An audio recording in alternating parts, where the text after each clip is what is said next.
पूर्व मुख्यमंत्री जयराम ठाकुर के बयानों पर हमीरपुर में सीएम के राजनीतिक सलाहकार सुनील शर्मा बिट्टू ने पलटवार किया है। सुनील शर्मा ने कहा कि करोड़ों के कर्ज का बोझ भाजपा सरकार छोड़कर गई है और अब विपक्ष एक बहाना बनाकर बयानबाजी कर रही है। उन्होंने कहा कि प्रदेश की जनता सब जानती है कि पूर्व सरकार ने क्या काम किए हुए हैं, क्योंकि भाजपा सरकार जा चुकी है और अब मुख्यमंत्री सुक्खू प्रदेश को आर्थिक स्थिति से उभारने के लिए प्रयास कर रहे हैं, जिसके सफल परिणाम सामने आएंगे। भाजपा के द्वारा प्रदेश सरकार के खिलाफ हस्ताक्षर अभियान शुरू करने की बात पर सुनील शर्मा ने कहा कि प्रदेश की जनता ने अब वोट के द्वारा कांग्रेस को सत्ता में लाया है और भाजपा को इस बात से सबक लेना चाहिए, क्योंकि भाजपा के बोलने पर लोग अब विरोध नहीं करेंगे। उन्होंने कहा कि वोट की राजनीति के चलते भाजपा के कार्यालयों को बंद किया है। सुनील शर्मा ने कहा कि कांग्रेस सरकार के कामों को नकारात्मक तरीके से आलोचना करने में विपक्ष लगा हुआ है। उन्होंने कहा कि प्रदेश सरकार ने लोगों की जिम्मेदारियों को बांटा है और इससे लोगों को सहूलियत मिलेगी, न केवल बोझ बढ़ेगा। पूर्व सरकार के पूर्व मुख्यमंत्री जयराम ठाकुर जी अगर ऐसी बात कहते हैं तो ये बहुत हास्यप्रद है। क्या जयराम ठाकुर जी बता सकते हैं कि सरकार से बाहर का रास्ता जब उनको पब्लिक ने दिखाया तो वो प्रदेश को कितने करोड़ों का आर्थिक बोझ दे करके गए हैं? आर्थिक व्यवस्था को सुधारने के लिए पूर्व मुख्यमंत्री जयराम ठाकुर जी ने कौन से कार्य किए हैं?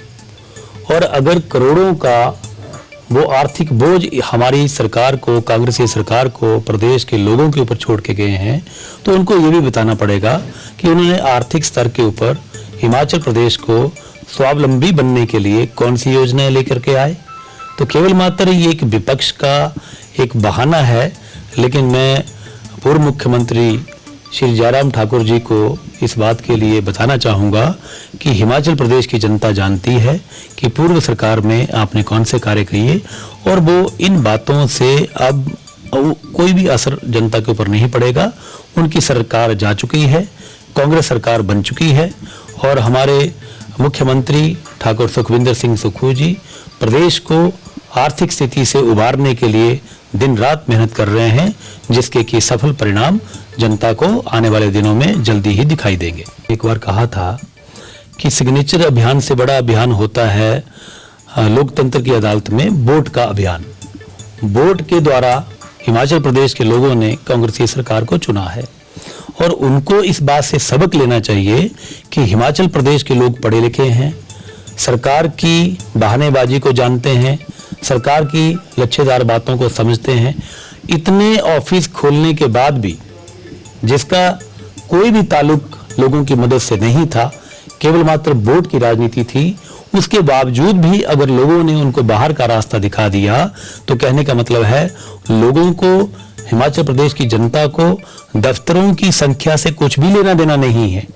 हिमाचल प्रदेश के लोग दफ्तरों से मिलने वाली सुविधाओं को समझते हैं, जानते हैं। तो इसलिए जो उन्होंने कहा कि वो सिग्नेचर अभियान करेंगे, कुछ भी अभियान करें, हमारे फैसले ठाकुर सुखविंदर सिंह सुक्खू जी के फैसले जनता के हित में हैं और जनता इसको अच्छी से जानती है और ठाकुर सुखविंदर सिंह सुक्खू जी अपने फैसलों से दिन प्रतिदिन जनता के बीच में लोकप्रिय हो रहे हैं। उनका सीधा संवाद जनता से है और सीधा लक्ष्य उनका जनता के हितों को पहचानना है और जनता के हितों को जनता तक पहुंचाना है। पक्ष का एक कह लीजिए एक लक्ष्य हो गया है, विपक्ष का एक तौर तरीका हो गया है कि कोई भी काम करने के लिए, कोई भी काम होने जा रहा है तो उसके ऊपर उनको नेगेटिव पब्लिसिटी करने के लिए वो अपना एक तरीका समझते हैं। अब सीपीएस की बात कर रहे हैं। हमारी सरकार ने जनता को सुविधाएं पहुंचाने के लिए जिम्मेवारियों को बांटा है। हर डिपार्टमेंट में हर चुने हुए विधायक को जनता के बीच में जाकर के जनता की सुविधाओं की परख करने के लिए, आगे काम करने के लिए चुना है। उनको जिम्मेवारियां दी हैं। जिम्मेवारी बांटने से जनता की सुविधाओं को सुनिश्चित किया जाएगा और उनके कहने के अब कोई भी मायने नहीं है। ये जो भी सरकार चुनी जाती है उसका विशेष अधिकार होता है।